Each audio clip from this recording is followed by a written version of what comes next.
Хоол боловсруулах шингээх ажиллагаа нь ходоод элэг цөс, нойр булчирхай 12 хуруу бидэсний хамтын ажиллагаа юм. Эдгээр эрхтнүүдийн аль нэг нь өвчлөх, үйл ажиллагаа нь доголдох нь зөвхөн тухайн эрхтний төдийгүй саяын дурдсан бүхий л эрхтнүүдийн ажиллагаанд шууд нөлөөлдөг. Хэвлийн баруун дээд хэсэгт элэгний дор байрлах цөсний хүүдий химээх жижигхэн эрхтний үүрэг асар их тухайлбал өөх тосыг задлах.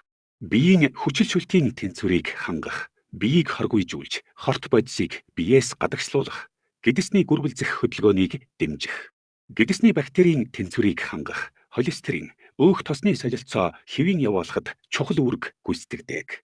Хэрэв таны цөс өтгөрвөл дээрх үүргүүдээ гүйцэтгэж чадахгүйд хүрнэ. Үүнээс болоод тос нь дуустдаг, витамины дутагдалд ордог. Мөн өтгөнөөр дамжиж, биеэс гадагшилдаг хорт бодисууд биед ихээр хуримтлагдаж олон асуудал үүснэ. Цөсний өтгөрлөө эмгүй ангааж сурцгаая.